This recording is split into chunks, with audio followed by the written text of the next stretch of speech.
নমস্কাৰ মই দিব্যজ্যোতি YogaMiracle পৰা আমি যেতিয়া যোগ অভ্যাস কৰোঁ অৰ্থাৎ আসন মুদ্ৰা বন্ধ প্ৰাণায়াম ধ্যান তেতিয়া আমি পূবমুৱা হৈ কৰিব লাগে ইয়াৰ অন্তৰালত আছে এটা গভীৰ বিজ্ঞান আৰু প্ৰাচীন যোগ তত্ত্ব পূব দিশ প্ৰাণ শক্তিৰ উৎস কিয়নো পূব দিশত সূৰ্য উদয় হয় আৰু সূৰ্যই হৈছে প্ৰাণৰ উৎস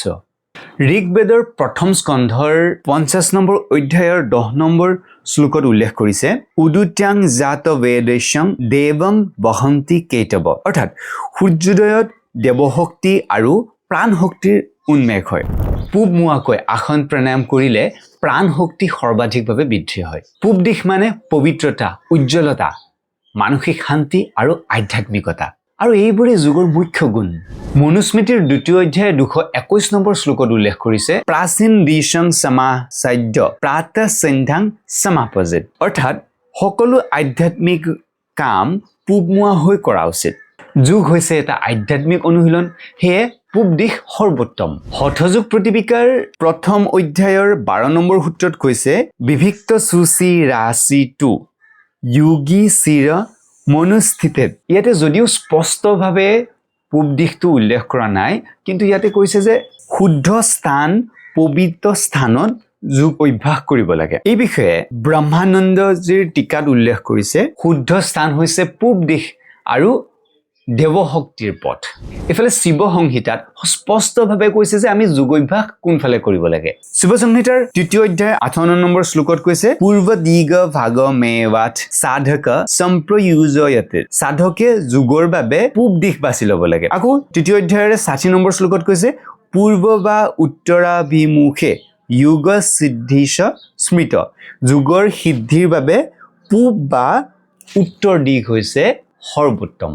এয়া হৈছে স্পষ্টভাৱে লিখা এটা সূত্ৰ য'ত যোগ অভ্যাস আমাক পূব দিশত কৰিবলৈ কৈছে আমি যদি প্ৰাণায়ামৰ ফালে চাওঁ যজুৰ্বেদত উল্লেখ আছে যে আপানং প্ৰাণেন সমনু দহাতি অৰ্থাৎ সূৰ্য শক্তিয়ে প্ৰাণ অপানক সুষম কৰে আমাৰ শৰীৰত 10টা প্ৰাণ থাকে 5টা প্ৰধান প্ৰাণ আৰু 5টা উপপ্ৰাণ প্ৰাণ অপান সমান উদান বিয়ান এইকেইটা পঞ্চপ্ৰাণ আৰু 5টা উপপ্ৰাণ থাকে এই প্ৰাণ শক্তিক সূৰ্যৰ শক্তিয়ে সুষম কৰে ভগৱত গীতাৰ 10 নম্বৰ অধ্যায়ৰ 21 নম্বৰ শ্লোকত ভগৱানে কৈছে যে আদিত্যানা মহং বিষ্ণু অৰ্থাৎ সূৰ্যদেৱৰ মাজত ভগৱানে নিজে অধিষ্ঠিত থাকে আৰু য'ত ভগৱান অধিষ্ঠিত থাকে তাৰ পৰাটো শক্তি আহৰণ কৰাটো স্বাভাৱিক কথা এতিয়া এই গোটেইখিনি কথাৰ পৰা আমি এইটোও বুজি পাওঁ যে আমি যেতিয়া যোগ অভ্যাস কৰোঁ সূৰ্যৰ ফালে চাই কিনে পূব মুৱা হৈ কিনে যোগ অভ্যাস কৰিব লাগে আৰু এটা কথা আপোনালোকক কওঁ যে কোনোবা যদি কেতিয়াবা ডিপ্ৰেশ্যনত থাকে তেতিয়াহ'লে তেখেতে সেই সূৰ্য উদয় হোৱাৰ পিছত তেখেতে যদি সূৰ্যৰ পোহৰটো গাত পৰিবলৈ দিয়ে আৰু এনেদৰে 45 মিনিট সময় যদি তেখেতে সেই সূৰ্যৰ পোহৰটো গাত লয় সেই দিনাখনৰ বাবে তেখেতৰ ডিপ্ৰেশ্যন নোহোৱা হৈ যায় গতিকে তেওঁ যদি যোগ অভ্যাস নকৰেও অকল সূৰ্যোদয়ৰ ফালে মুখ কৰি কিনে সেই সূৰ্য পোহৰটো লয় কণ্টিনিউৱাছলি 45 মিনিট সময় তেতিয়াহ'লে লাহে লাহে তেওঁৰ ডিপ্ৰেশ্যন নোহোৱা হ'বলৈ ধৰে গতিকে চাওক এতিয়া আমি যদি সূৰ্যৰ মুখৰ ফালে মুখ কৰি এই যোগ অভ্যাস কৰোঁ তেতিয়া অভূতপূৰ্ব আৰু উপকাৰিতা আমি লাভ কৰিব পাৰিম আৰু প্ৰাণ শক্তি আমি আহৰণ কৰিব পাৰিম এতিয়া যদি কোনোবাই সন্ধিয়া সময়ত যোগ অভ্যাস কৰে তেতিয়া তেওঁলোকৰ বাবেও পূব দিশটোৱে হৈছে সৰ্বোত্তম দিশ যোগ অভ্যাসৰ কাৰণে এইখিনিতে মই আপোনালোকক আৰু এটা কথা ক'ব বিচাৰিছোঁ এই দিশৰ প্ৰভাৱটো আমাৰ শৰীৰৰ ওপৰত বিশেষভাৱে পৰে আপুনি যদি উত্তৰমুৱা হৈ শুৱে তেতিয়াহ'লে আপোনাৰ টোপনিত ব্যাঘাত জন্মিব আৰু প্ৰেছাৰ বঢ়াৰ সম্ভাৱনা থাকে ঠিক তেনেদৰে আপুনি যদি দক্ষিণমুৱাকৈ শুৱে তেতিয়াহ'লে আপোনাৰ নিদ্ৰা খুব সুন্দৰ হয় আৰু টোপনিত ব্যাঘাত নজন্মে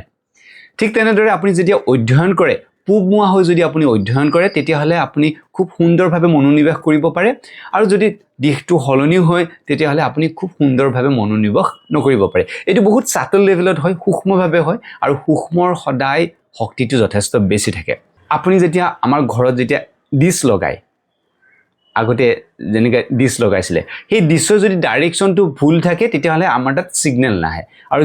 ডিছৰ যদি ডাইৰেকশ্যনটো ছেটেলাইটৰ ফালে বা সেই ডাইৰেকশ্যনটো যদি অকণমান চেঞ্জ কৰি দিয়া আমি সৰুতে যেতিয়া এণ্টেনাৰ ঘূৰাই আছিলোঁ তেনেকৈ বা এতিয়া সেই দিন গ'ল বাৰু যা হওক ডিছ যেতিয়া আমি ঘূৰাওঁ তেতিয়াহ'লে সেই কানেকশ্যনটো হয় দিশৰ লগত এই দিশৰ এটা ওতঃপ্ৰোত সম্পৰ্ক আছে ঠিক তেনেদৰে আমাৰ এই হিউম্যান বডি হৈছে এটা ইনষ্ট্ৰুমেণ্ট এই হিউম্যান বডিটো আমাৰ দিশৰ লগত যথেষ্ট প্ৰভাৱ আছে গতিকে আপুনি এই দিশ যদি চালি জাৰি যোগ অভ্যাস কৰে তেতিয়াহ'লে আৰু উপকাৰিতা আপুনি লাভ কৰিব পাৰিব যদি এই ভিডিঅ'টো আপোনাৰ ভাল লাগিছে